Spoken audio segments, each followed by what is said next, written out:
want the truth, the whole truth, and nothing but the truth about sports in the state of Michigan? You've got the truth, all right. Can you handle the truth? Find out right now on the Michigan Sports Truth Podcast, the show that detects and provides truth, research, and statistics about the Tigers, Lions, Red Wings, Pistons, Wolverines, and Spartans. Subscribe to its YouTube channel at the Michigan Sports Truth Podcast and listen to it in audio form wherever you get your podcasts. Follow it on X, Instagram, Threads, and TikTok at Michigan_Truth and on Reddit at u/Michigan_Truth, and like its Facebook page and know the truth. Taylor Phillips here, your Michigan Sports Truth Detective. Got a little Tigers update to pass along and talk about that. Plus Lions Chiefs full recap. Sorry, this is overnight, but anyway, also got Red Wings riding high. But first off, our two disclaimers. Number one, if you can't handle any news, stats, research, or criticism regarding any of our teams, then stay completely away from the show and its comment section at all times. Disclaimer number two, if you're too arrogant to learn anything, and especially decide to be a homer, a stupid party favorite clown, and a tool, then you're absolutely irrelevant to this podcast. I take sports very seriously.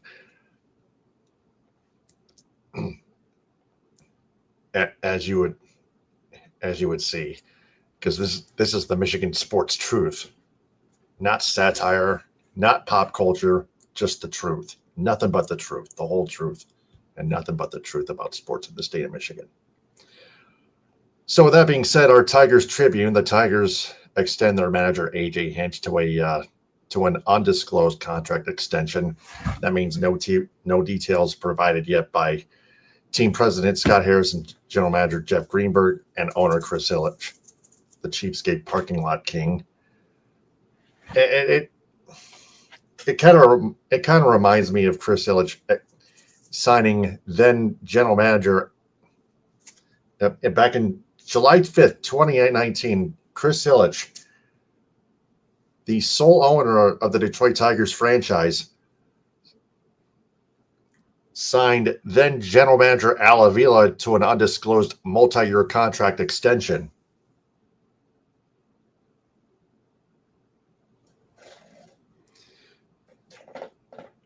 And doesn't do a damn thing doesn't explain anything about it, and tells everyone to be patient, which we never accepted, obviously, because we all know Chris Ilitch for what he really is. So nothing to see there.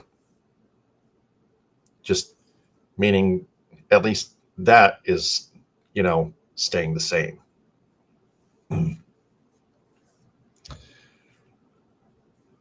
So with that being said, the Lions come up short to the Kansas City Chiefs, 30-17.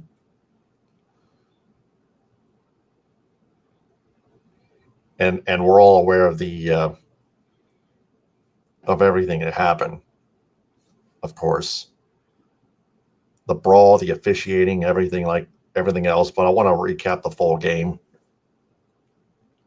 and I want to handle it professionally. Okay. No need to argue or pick fights. Let's just keep it reasonable. Okay, please. Thank you.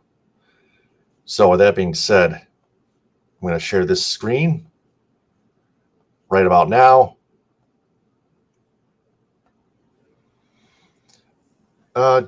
Jahmyr Gibbs, 17 carries, just 65 yards. Not quite 100. David Montgomery, only 4 carries. So not very many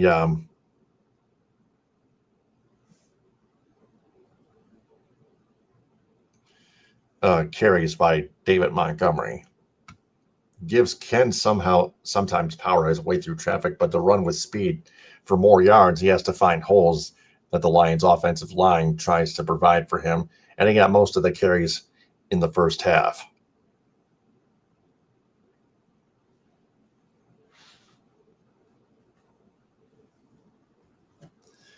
And Goff took us, and the illegal shift penalty that negated the touchdown on the opening drive for the Lions because of an illegal shift, and Goff took a step forward and then backwards in motion before the snap on 4th and goal, and the Lions had to, as a result, suffered a 5-yard penalty and had to settle for a chip shot 28-yard field goal by Bates. At least they didn't come up empty. That's the positive side about that. And the offense bounced back by scoring a touchdown. Jared Goff delivering to Jamison Williams. And then Amon-Ra St. Brown with another drop on 4th and 2. He's been dropping quite a few passes throughout the course of the season. Yes, he's human, but he can play. He can sure do better because he's better than that.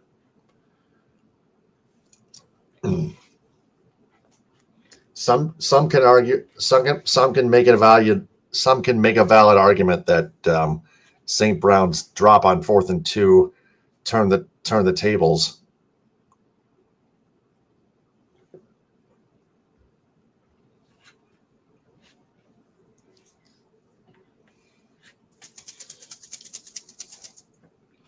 And but here's the thing: the defense didn't do much of their jobs either. And that did not help either.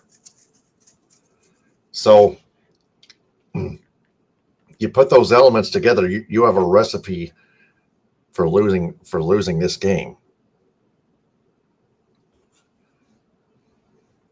Sure, the officiating favoring Kansas City, of course, factored in, but it wasn't the main reason. Of course, the 0 penalties. Yeah, right there. We're all aware of that. Lions only got penalized four times, for 38 yards. Yeah, and they were the right calls though.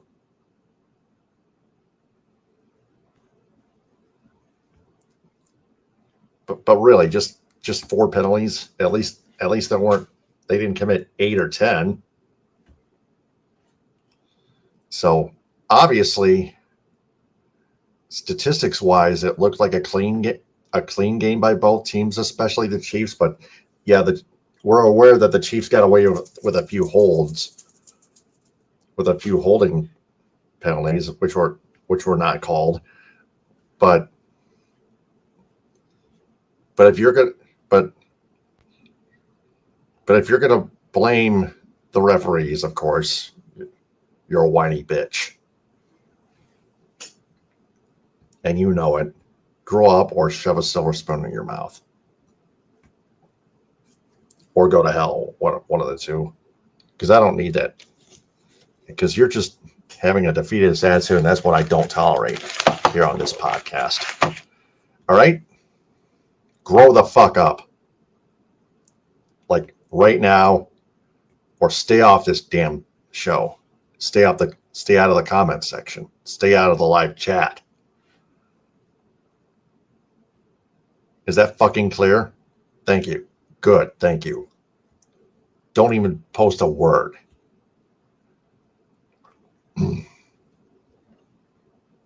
Lions were 0 for 2 on 4th down.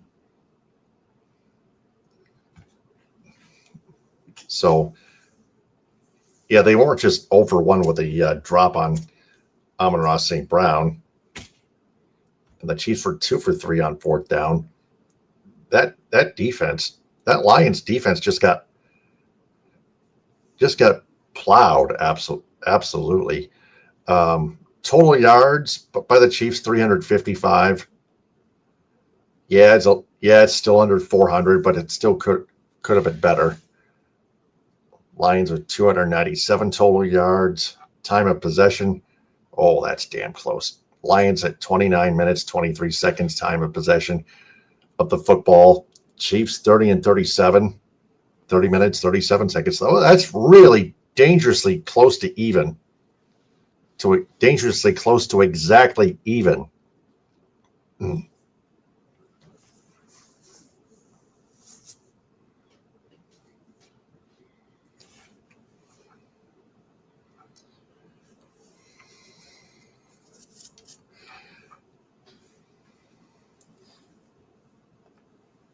And of course, Jared Goff, 23 of 29 for 203 yards, 2 touchdowns, 0 interceptions, only took 1 sack. 84.1 quarterback rating. That's good. These numbers are the 0 interceptions of stat right there is good. Quarterback rating stat is good. 203 passing yards. Not too bad, not great. Could be better, but still at least decent. Maybe even good. Patrick Mahomes, of course, 22 of 30. Not necessarily perfect, but 257 passing yards. 3 touchdowns. Took 3 sacks, including one by Aiden Hutchinson, a strip sack, but recovered by Mahomes. 81.3 quarterback rating.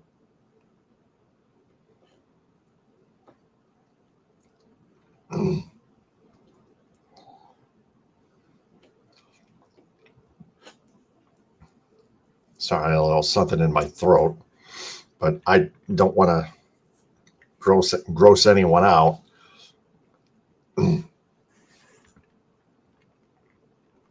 But 257 receiving yards, especially allowed, yeah, because the secondary receiving defenders left them all wide the fuck open.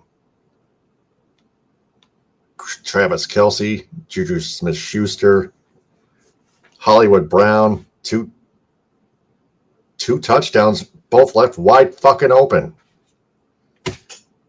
One of which in a play where 3 defenders were all over Travis Kelce, leaving Hollywood Brown all alone. Cover fucking 0 whatsoever on Brown. It's supposed to be man to man, not 3-on-1. That was not even a zone coverage. Okay.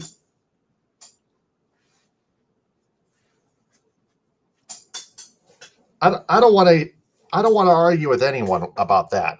We clearly saw it.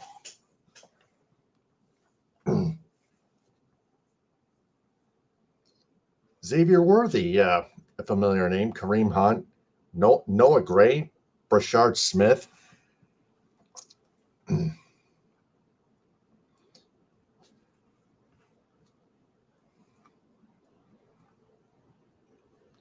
$112 rushing yards, outrushed the Lions 112 to 98. Just almost even. Lions had 203 receiving yards, 66 by Jamison Williams. Sam Laporta, a touchdown, 55 receiving yards. Not bad. Amon-Ra St. Brown, 45. Nine catches on 10 targets, including, his only drop was on the 4th and 2 play. Obviously. Jamison Williams, 6 catches out of 7 targets. Sam Laporta with a drop. Jahmyr Gibbs with a drop. David Montgomery didn't drop the ball at all. 2 catches out of 2 targets, which is perfect.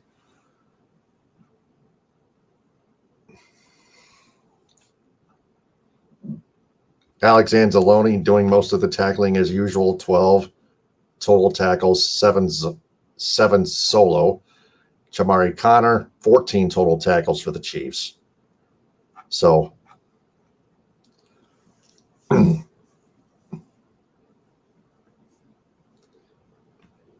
Lions punted the ball 3 times. Both teams ate up clock, of course. So, yeah, Brian Branch is going to serve a 1-game suspension, obviously, for his slap.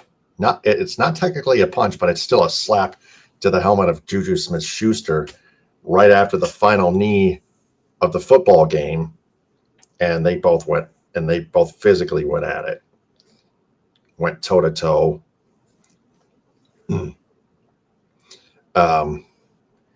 Yeah, still no word on whether Juju Smith-Schuster should be disciplined, but that's not what I care.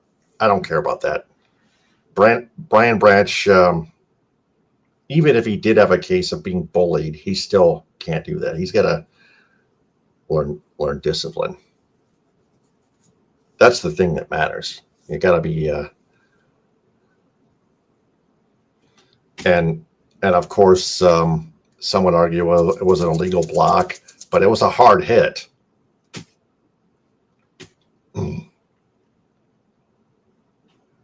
And I don't see anything illegal with a hard hit being a block, to be quite honest. So the Lions are actually heading to Tampa Bay. I thought they had the bye week next, but they have the bye week after the Buccaneers, which we will preview on our next episode. On the next episode of the Michigan Sports Truth podcast. That being said, another edition of As the Winged Wheel Turns. The Red Wings complete the home and road doubleheader sweep of the Toronto Maple Leafs with a 3-2 win at Scotiabank Arena.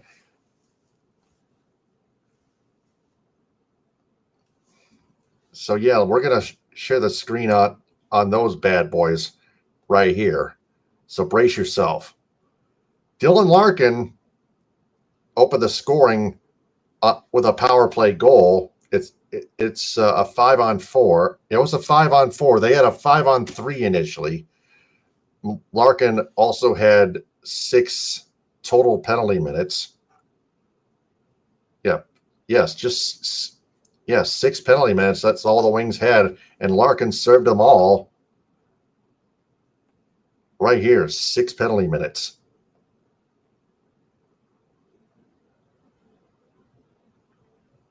See that? See that line right here? Yeah. Right there. James Van Riemsdyk got his first goal as a Red Wing from Kopp. Matthew Nyes and Kelly Yarncroc propelled the Leafs comeback to tie it at 2 at 6:18. With 6:18 left, Yarncroc. But Mason Appleton, out of all people, filling in for the injured Lucas Raymond. Appleton scored the game-winning goal with 44.1 seconds left. They reset. The officials let the officials would eventually reset the game to at least exactly 45.0 seconds left. But either way, the time of the goal is 19:15. Whether it's 45 seconds flat or 44.1 seconds left, it's 19:15, the time of the goal. What matters is Appleton won it for the Red Wings with his first goal as a Red Wing from Sherratt and Finney. Finney got his second assist in his NHL career and on the season.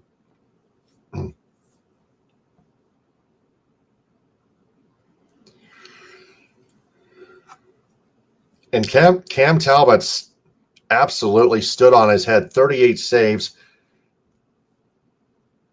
The Red Wings got badly outshot 40-15. But guess what? They got it. They got the job done. Again, they beat the Leafs 6-3 at Little Caesars Arena the past Saturday night, and they do it again Monday afternoon on Columbus Day, 3-2. In other words, Canadian Thanksgiving Day. Thank you very much. So it's quite an accomplishment sweeping the Maple Leafs of all teams. The Maple Leafs are usually good.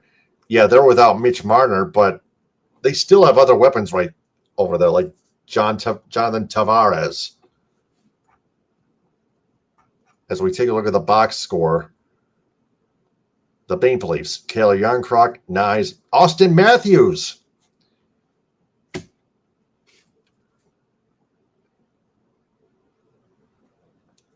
William Nylander. There's Tavares, like I mentioned, Nicholas Robertson. And then we got Bobby McCann, Max Domi. Got all those other players. Also Chris Tanev. Mark Riley, Jake McCabe, Oliver Ekman-Larsson.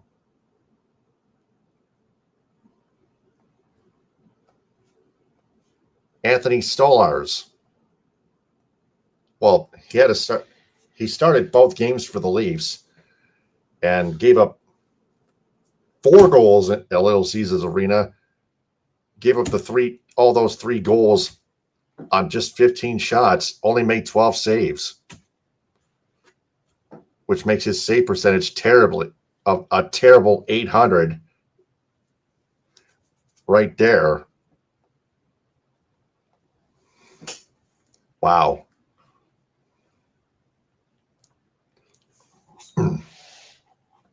So the Red Wings, their next game, I believe, is back home at Little Caesars Arena against the defending back-to-back Stanley Cup champion Florida Panthers. Well, I want to make sure that I'm correct. Yes, that's Tuesday, October 15th. On TNT at 7 o'clock.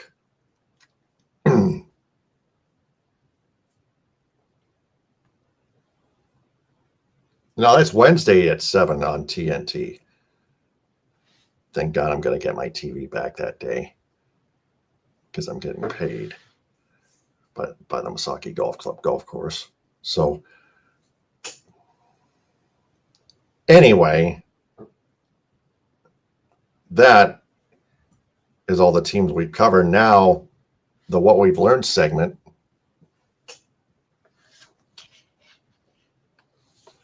The Tigers are staying the course by extending their manager AJ Hinch. The Lions have themselves to blame for their loss and not the officials. And the Red Wings, of course, they made their statement by sweeping the Leafs. I want to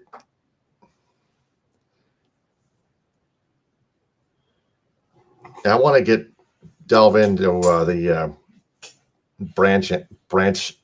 the Smith-Schuster incident.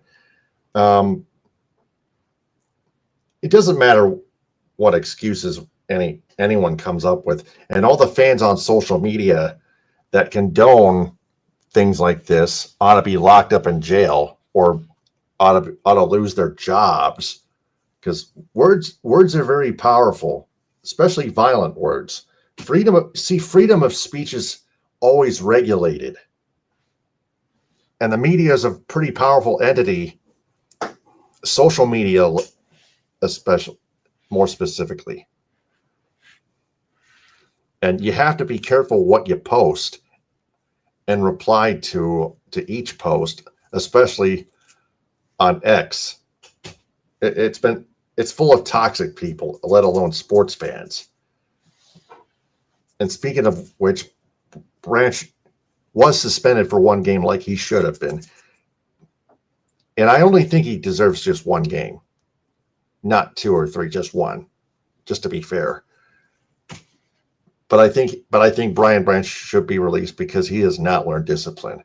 He's toxic out there. I don't even care about his upside skills on the field. This is more important. I'd rather have a losing season than deal with someone like that, or come up short of the NFC North title with a shorthanded team, rather than deal with someone undisciplined and toxic on the team. Learn more discipline and have thicker skin.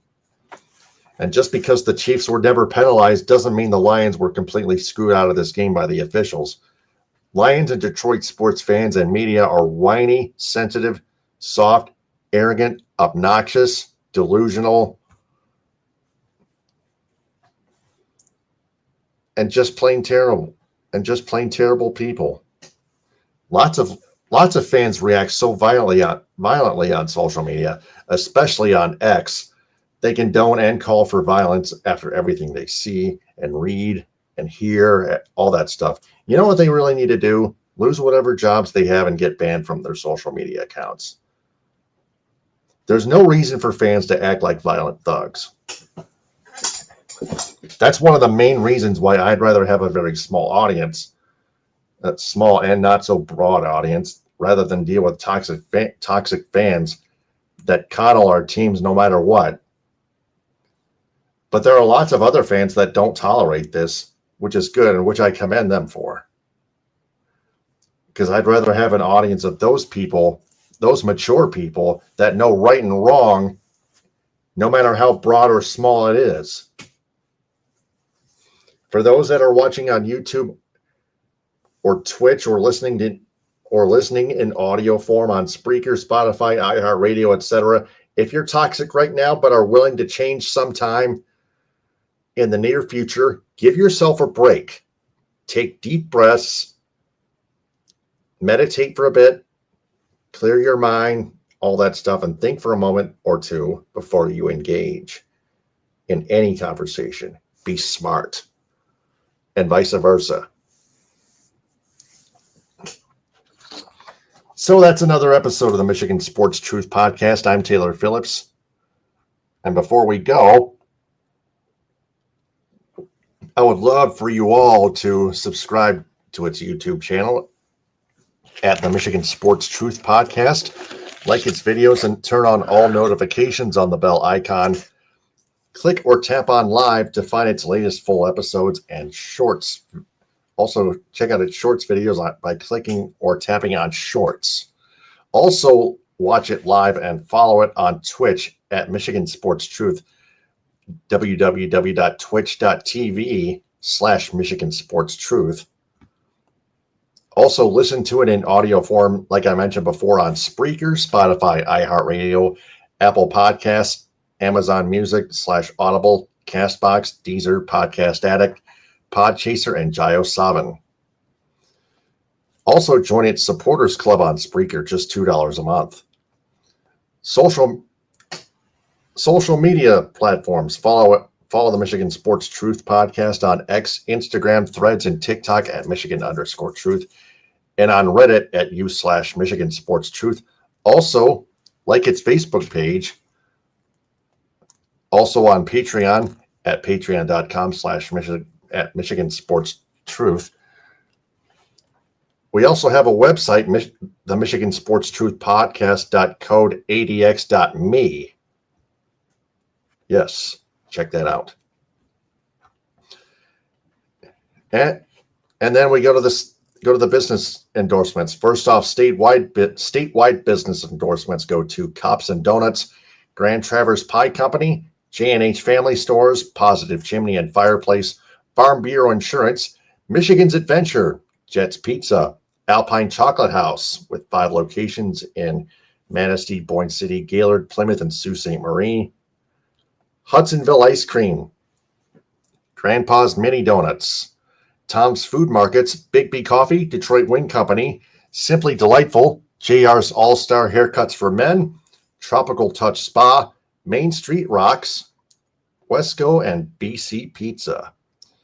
Metro Detroit area business endorsements go to Geno Surf, Avenue American Bistro, Mocha Nut, Donut and Boba, Modern 7 Bistro, Northville Sports Den, Union Barber in Birmingham and Ferndale, United Mobile Power Wash and Dry Ice Works in Southfield, The Spot Food Truck in Dearborn and Detroit, Athletico Physical Therapy on Woodward in Ferndale, Blind Owl Royal Oak, Cali Tickets, 877-225-8425 or CaliTickets.com, The Jagged Fork, Goodman Acker PC, Northwestern Technological Institute,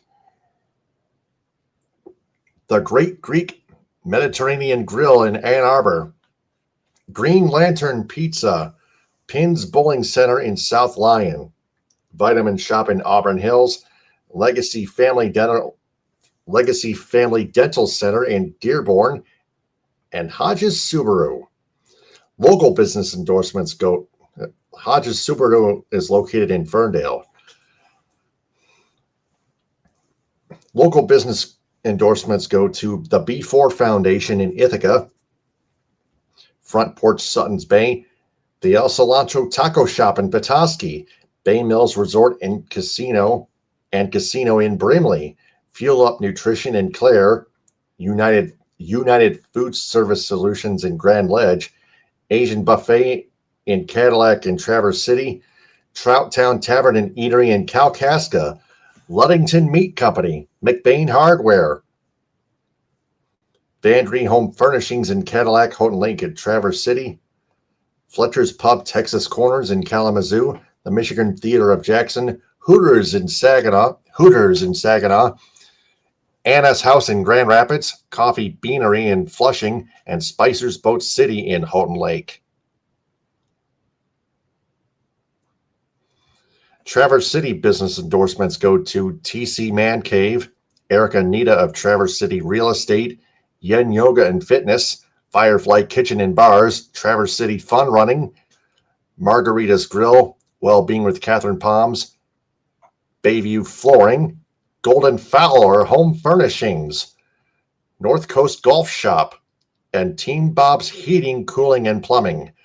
Cadillac business endorsements go to Cadillac Grill, Cadillac Nutrition, Cadillac Horizon Books, Creative Embroidery for designing the Michigan Sports Truth podcast logo on my long sleeve shirt and t-shirt, Michigan Coffee Company, Pro Quality Cleaners, Raven Social, Wildflower Bakery, Northern Star Event Rentals, Wexford Jewelers, Evolve Yoga and Fitness, Chunky Bear Coffee Roasters, Cadillac Lofts Apartments, Bigelow Supply, the Food Mafia's Let's Roll With It Rolled Ice Cream, Tees Tanning Salon, the Pines Sports Bar and Bowling Center, Max Swings Indoor Golf, Biner's Pizza, the Cadillac Party Lounge, and the Sweet Shop. And finally, Lake City business endorsements go to Cuts by Melanie, the LC Tap House, To the Moon Bakery, Northern Auto Lab, and the Misaki Golf Club Golf Course. Until next time, this is Taylor Phillips signing up, but stay on the lookout. And remember that we always observe and detect the truth about our teams in the state of Michigan, because the truth is everywhere. Ta-ta, hit them with a hind, power to the people, baba booey to y'all.